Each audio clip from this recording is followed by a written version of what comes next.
Hello everyone, this is Angie. Welcome to my channel and thank you for stopping in today. Today I hope to share with you everything that you need to know to get started on these stamped cross-stitch kits. So today we're going to be going through what you'll need to do to get started, and we're going to take a look at two different sizes, and hopefully this will familiarize you enough that you can work on your own kits. Stamped cross stitch is a really fun and easy way to get started with cross stitching.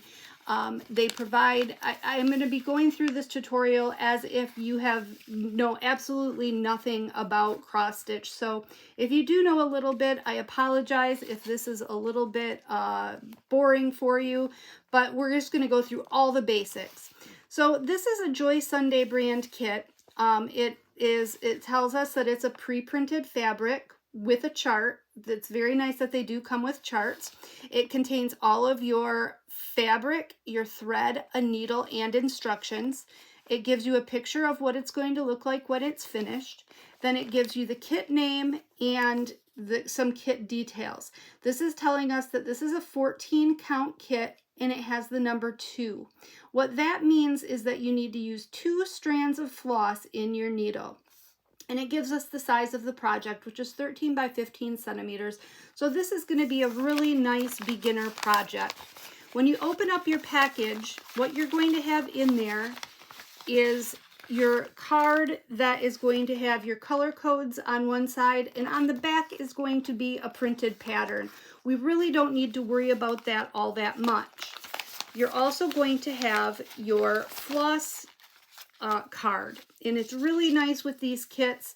They put your floss all on cards that are color or number labeled, and looks like my number 2 fell off the card there. That's okay, I've got it right here. I was fiddling with this a little bit ahead of time, so I've got the number 2 actually goes right there. Then you have your canvas. Now, cross stitch canvas is a special kind of fabric that's called Aida cloth. Now you can cross stitch on linen, but that gets into the counted cross stitching, and today we're going to talk strictly about stamped cross stitch. So we won't get into that too much. But Aida cloth comes in various different sizes or counts. You'll remember that on the front of the package, it told us that this is a 14 count kit. What that refers to is, you see these grid lines that are marked on, that are printed on this canvas? Those are each 1 inch by 1 inch. And the 14 refers to the number of X's, or the number of boxes that are in an inch. So a 14 count kit means that there are 14 stitches per inch.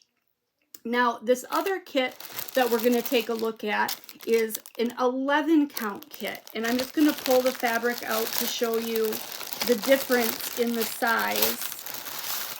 Sorry for that crinkling. I should have done that ahead of time.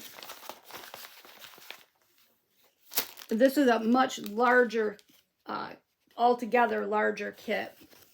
So you can see that the holes on an 11 count kit are much bigger than the holes on a 14 count kit. So if you're someone who struggles with vision or with working with your fingers, it might be better off to start with an 11 count kit, because that's going to be the bigger size, going to be easier to see and easier to get your needle in and out of those holes. Also, you're going to be able to use a bigger needle. So these kits, these stamped kits, come with everything that you need to get started. You don't need anything else, with the exception of possibly a hoop. Many people prefer to stitch in hand, which means you just hold the canvas in your hand and stitch that way.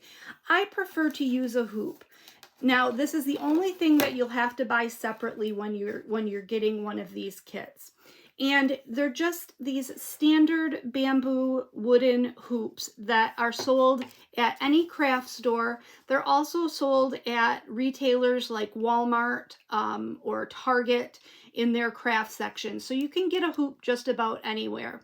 Another version of a hoop that is very popular in the cross-stitching community is called a Q-snap. And this is a Q-snap, and it's a square of PVC, and it comes in various sizes. And it has these, now I won't be able to get one off. Pardon me while I struggle.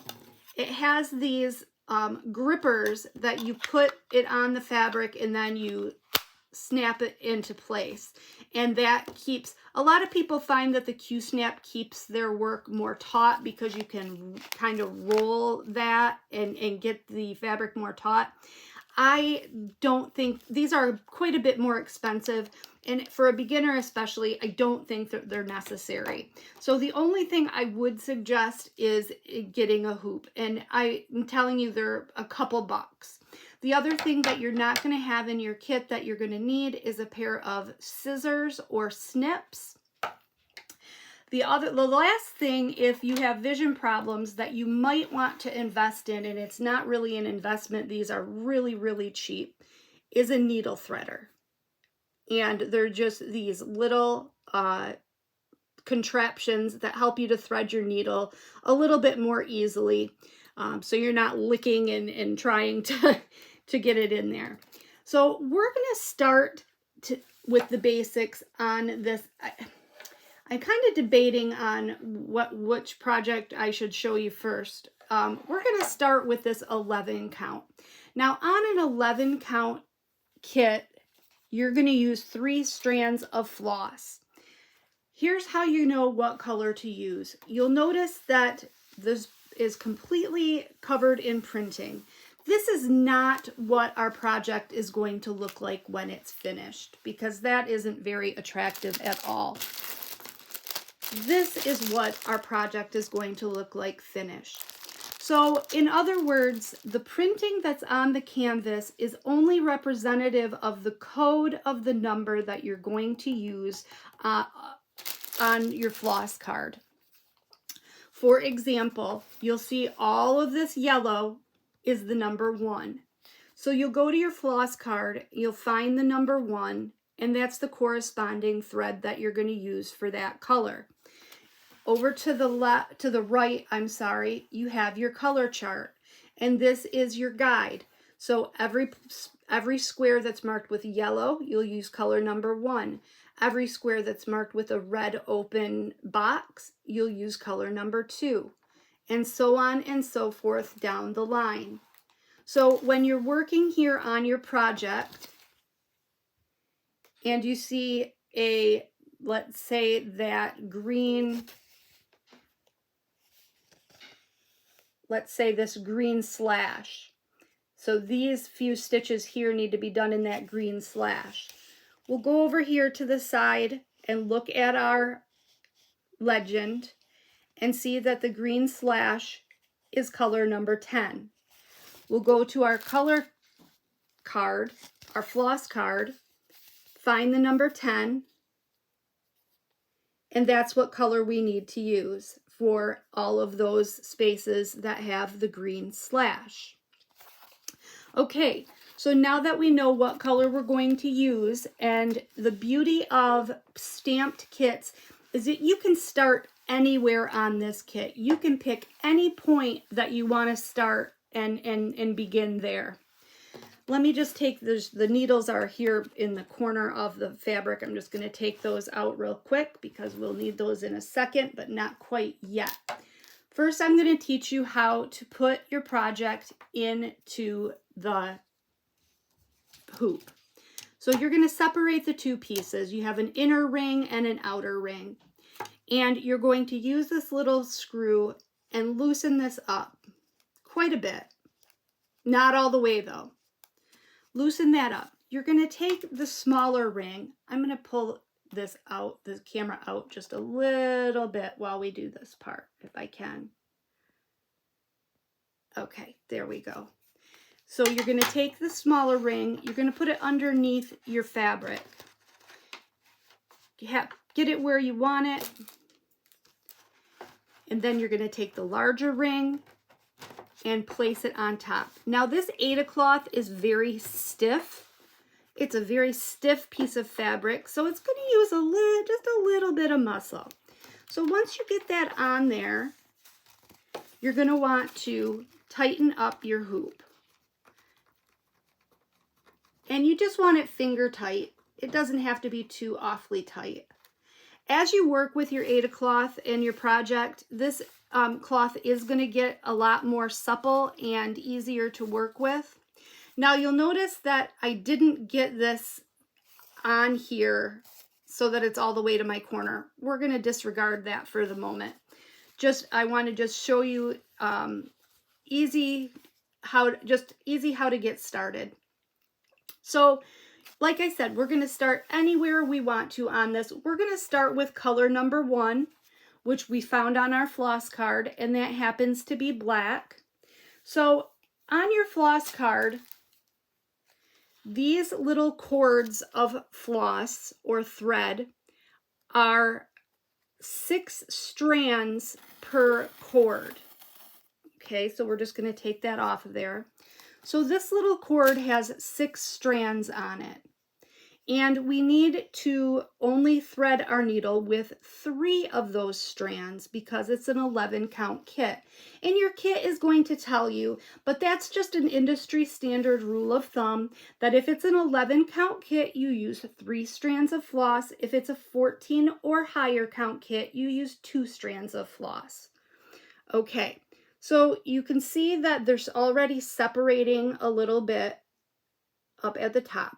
What you're going to want to do is grab one of those strands and with your finger and your thumb, hold on to the rest of them and simply pull.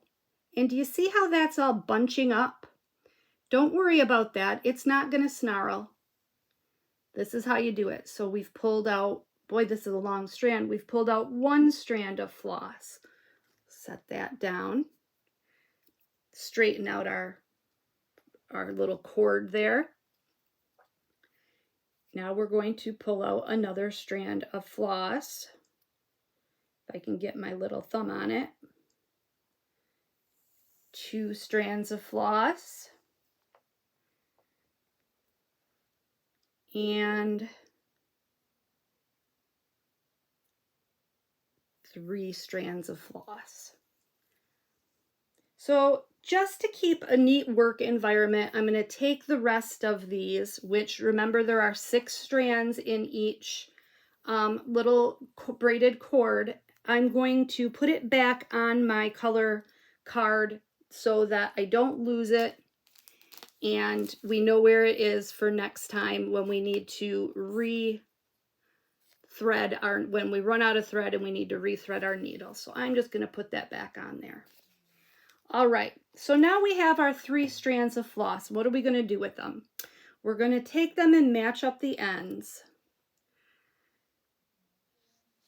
I apologize for my arms coming in and out of the camera. I can't think of a better way to do this. We kind of need to be right in the business together in order for you to see what's going on. So it's just the nature of the beast. Just be patient with me. This is my first time doing a close-up like this. Okay, so we've put our 3 strands together and now we need to thread our needle. Now there are people in the cross stitch world that say never lick your threads. I say poo-poo on that. I lick my threads all the time. If you don't have a needle threader, that's fine. Just lick your ends, or don't lick your ends, and thread your needle. Now I'm going to have to, I don't know if I'm going to be able to do this on camera or not, because I don't know if I'm going to be able to see it through the camera. And I'm not. I'm going to have to use my needle threader. If you're lucky enough to have a needle threader, I'll show how to use it. So you grab it with your thumb and your forefinger, take the eye of your needle and put it through the end of the threader so that your needle is the wire is kind of threaded on your needle. Then you take your floss, stick it through that big end and just loop it over like that. Take your needle and pull it through. Sometimes you got to give it a little bit of a tug, and then pull the needle threader off the floss, and ta-da, your needle is threaded. They are the best thing since sliced bread. I cannot recommend enough, especially if you're new to cross stitch, the importance and easiness of a needle threader. Now we're using 3 strands of floss. There are a couple of different methods that you can use to secure your floss onto the back of your project so that it doesn't pull through when you're stitching. They say in the cross stitching worlds, don't tie a knot. I say it's your project and you can do what you want. I use knots. I use knots all the time. I just tie one knot and I don't tug tightly, you know, to pull it out, but I tie knots. The recommended way to do it, I'll show you the recommended way but this isn't how I do it. I tie it on a knot. All right, so we're going to find where we need to begin, and I'm just going to begin over here at the first. I could have begun in the corner had I put my hoop through right, but I didn't put my hoop through correctly. So we're just going to start here with this one. So what we're going to do is we're going to go down and we're going to find the bottom left corner of the square that we want to work in and stick our needle up through. Reach around, grab your needle, and remember this is our first stitch, so you don't want to pull this. Oh, excuse me, I'm so sorry for bumping the camera. You don't want to pull this all the way through. You want to flip your work over, and you want to leave a good 2-inch tail back there, okay? And you can kind of put your finger on it to make sure that you're not going to pull it through when you do your next stitch. So we came up through the bottom left. We're going to go in at the top right of that same square. And we're just going to reach behind and pull it through. This is quite a long piece of floss. We're going to finish our X by going up through the bottom right. If I can find the hole, up through the bottom right. And I'm still holding on to my end of my floss in the back. And in through the top left. And we have made an X. We have made our first cross stitch. And now what we're going to do with this tail is we're going to encourage it to go the direction that we're traveling, so that as we make our stitches, we're going to encourage it to go the direction that we're traveling with our stitches. So what we'll do is we'll stitch over it as we're stitching across, and that'll secure it in place. Like I said, I don't use that method. I go ahead and tie a small knot and I'm done with it, and then I don't have to worry about it. But if you want to do it, you know, textbook correctly, that's the way that they recommend that you do it. Okay, so now that is how you make your basic cross in cross stitch. Up through the bottom left, back in to the top right, up through the bottom right, and back in through the top left. However, you can see that this section that we're on is all the same color. So we're going to be going for a long time doing all the same color. You don't have to cross your X's stitch by stitch. In other words, you can do rows, and this helps to save on your floss, and it also is a lot speedier, I think. So we're going to go up through the bottom left, pull through, and we're going to go in on the top right. I apologize for bumping my camera again. And then instead of finishing that X, we're just going to go in at the next stitch into the next hole, which would be our bottom left.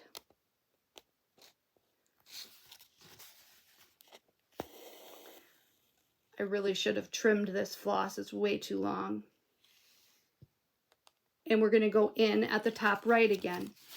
So basically what we're doing right now is we're making half stitches. Some patterns and some designs will actually call for half stitches. So you've basically right there, you've just made 2 half stitches. So again, we're going to go up through the bottom left.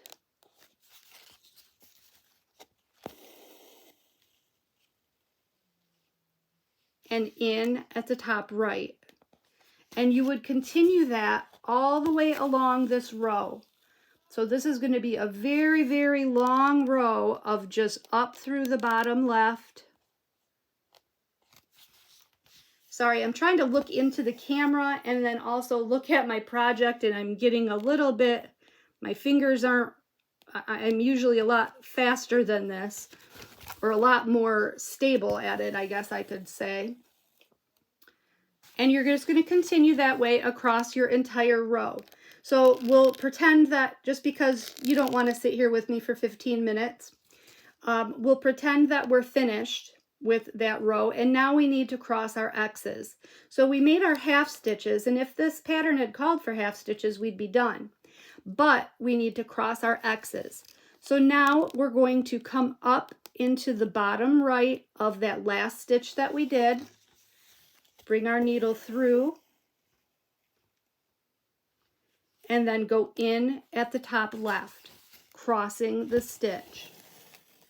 Now, if you're left-handed, you can do this the opposite way, or if you even if you prefer.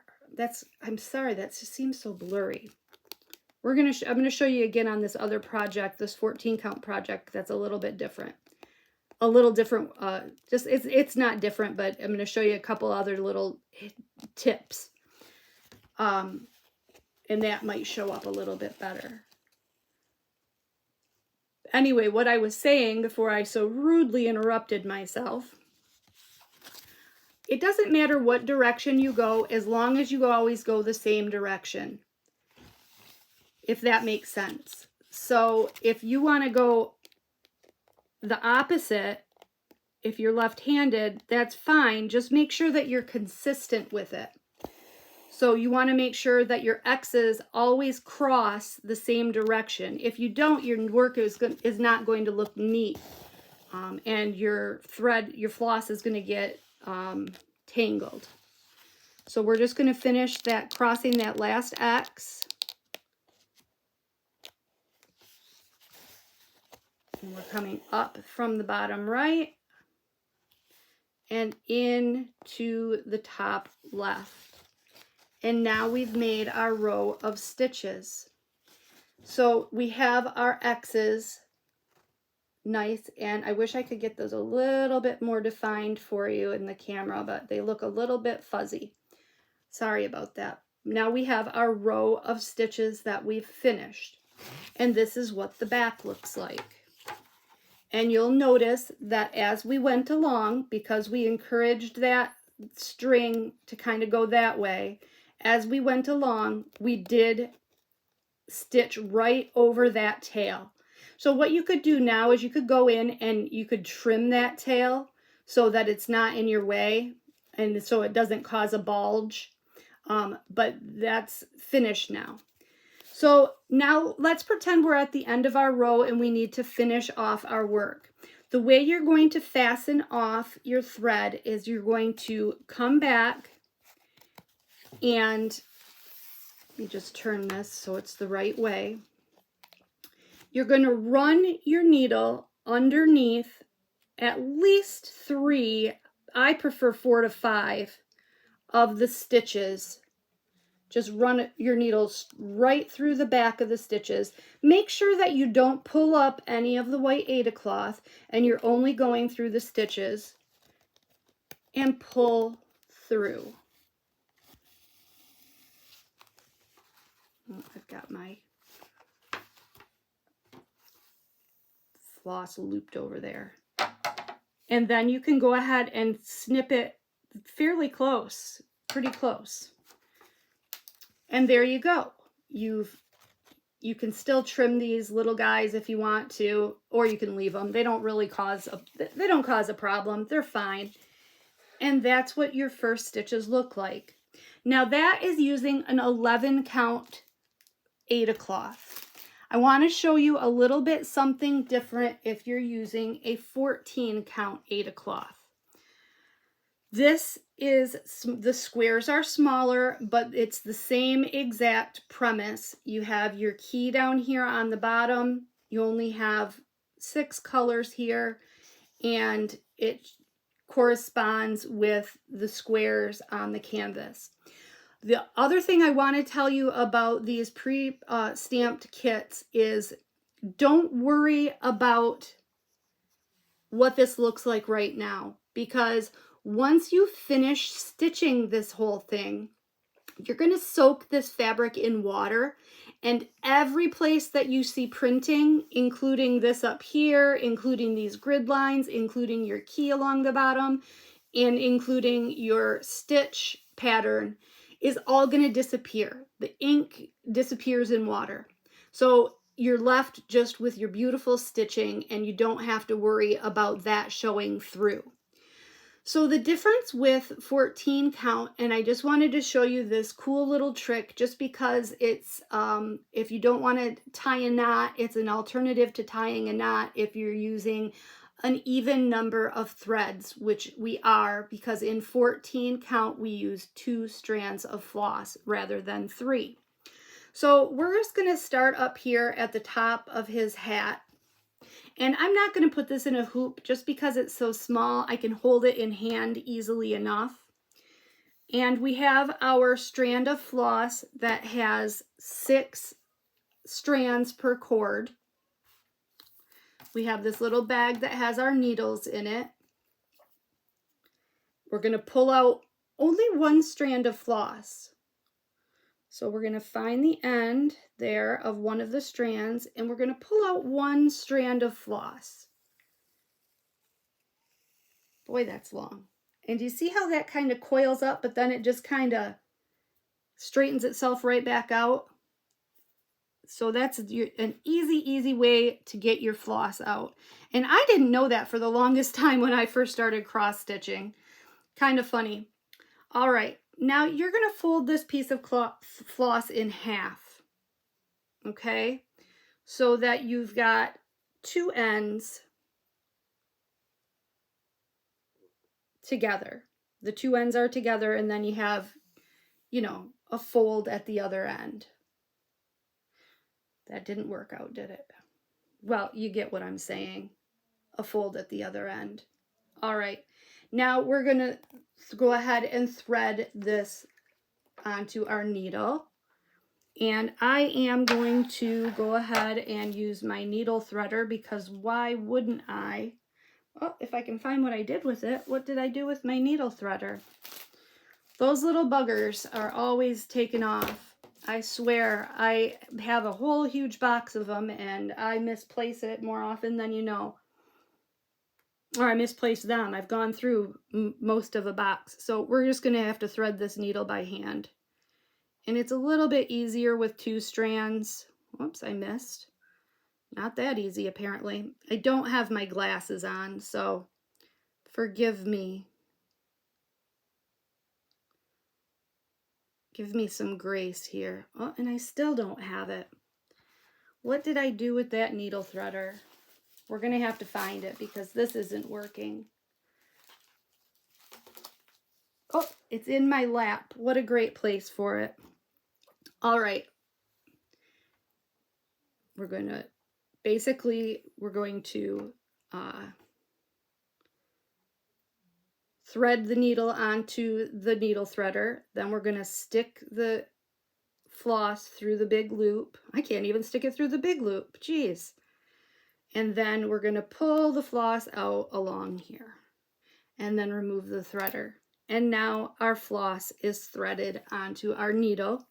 And we have on one end, we have the 2 ends. And on the other end, we have the loop where we folded our floss in half. Now, what I'm going to show you, the reason I'm showing you this is because we're going to avoid having to tie a knot, and we're going to avoid having to have stragglers on the back that we have to run over. This is a really nice method for starting your floss without having those pesky tail that you have to weave in or having a knot. But you can only do it if you're using 2 strands of floss. Okay, so we're going to start the same way we started with the other kit, and we're going to start up here in this top row, and we're using this color number 2, which is red, but the code for it is green. So we're going to insert our needle up into the bottom left. We're going to pull through, but we're not going to pull our floss all the way through. We're going to turn our work around. Now, as that loop becomes apparent, take your needle, stick it through the loop, and then pull. What am I doing? Don't listen to what I just said. That was the most foolish mistake. You're going to take your comment, but don't pull it all the way through. Then you're going to stick it back through the top right.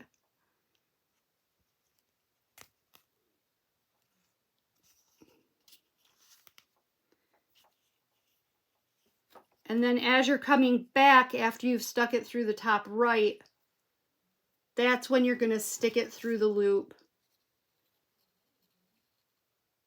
and pull it, and you've created a loop on the back of your work, and it's secured to the back of your work, and you don't have to worry about it. So again, I'm just going to do that one more time for you because I screwed it up the first time. I'm just going to take that stitch out, and we'll do it one more time. Actually, I don't think I can take it out now that I've got it in there. I could, but then I'd have to redo the needle. But then you're just going to continue the same way we were, going in through the bottom left,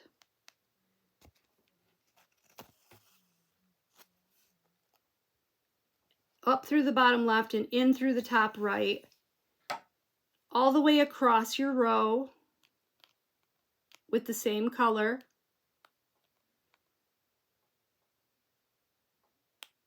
This is a little further away from me, so it's a little bit harder to see because it's a 14 count. And then you're going to come back and finish your row by crossing your X's. I'm just going to do this real quick because I want to show you about traveling your thread. All right, so now I'm just going to cross my X's. I'm going to pretend I'm finished with this row. I'm going to come back and go up through the bottom right. Goodness, can't find the hole. And in through the top left.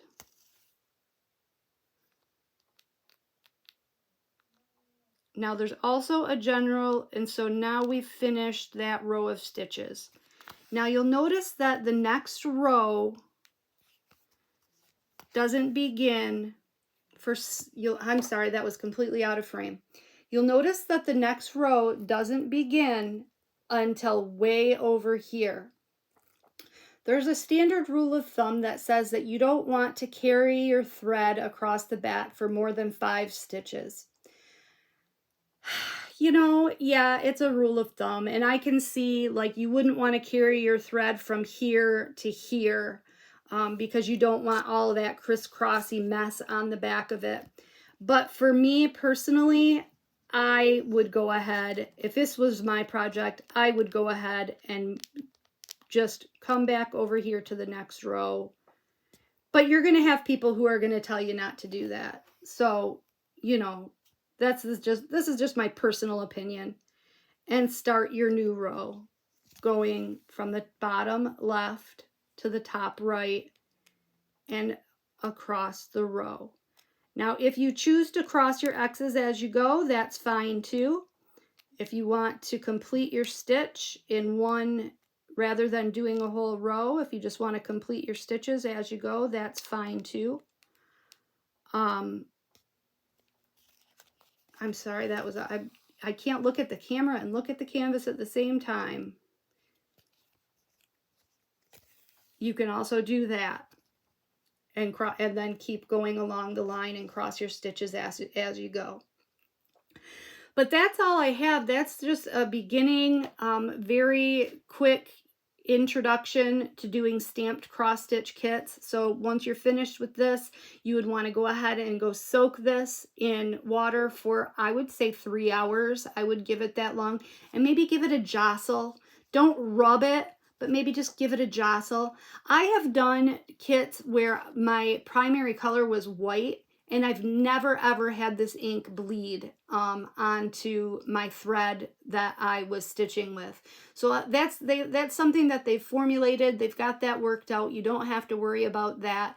But this method of cross stitching is excellent for beginners. You don't have to know how to read a pattern, and it's relaxing, and you can create just as beautiful of projects by doing a stamped cross stitch kit as you can by doing a counted cross stitch kit, and nobody's ever going to know the difference. So I hope that you found this at least a little bit helpful. I'm sorry that I kind of got a little bit flubbed up when I was trying to show you how to thread the needle using 2 strands of floss by using that loop method. I hope that that was not too confusing. Maybe let's do it again. Let's just do it again real quick, just because I feel bad that I did that incorrectly. So let's do that one more time. I'm going to pull out 1 strand of floss, because that is a really neat little trick to do so that you don't have a knot or anything. But it did take me a while to learn it. So we're going to pull out 1 strand of floss. We're going to fold that strand in half. And with our 2 ends, we're going to thread the needle onto our 2 ends. And if I was a better YouTuber, I would just be able to edit that little flub out and redo it, but I am not really great with editing, so I apologize. I'm just a real human. The only reason I'm doing this is because I've had so many requests from people. I'm not purporting to be any kind of an expert whatsoever. Just a lady who likes to do crafts, and this is one of the things that I enjoy doing. So I thought that I would go ahead and stick this out there just to help the people who were asking to get started doing their counted cross stitch kits. So I've got my needle threaded. I've got one end has a loop. All right. So to start, I'm just going to get this out of the way. To start this, I'm just going to pick any random hole. We're going to come up through the bottom left. We're not going to come all the way through. We're going to go in through the top right and pull gently, not going all the way through. You're going to flip your work around and find that loop on the back of your canvas, scoop it up with your thread, and then pull it, and you've got a loop made on the back, and your floss is secured to your canvas. You don't have a knot, and you don't have any hanging tails. So that's the way I should have done it the first time, but I did it right the second time. Yay me, 2 gold stars. All right, I hope that you guys enjoyed this or learned a little bit. If you have any other questions, go ahead and leave them down in the comments. I would be more than happy to try to help you out with anything if you're just getting started with cross stitch. And I hope that you can go on to create some beautiful things. So thank you and have a super great day. All right, bye guys.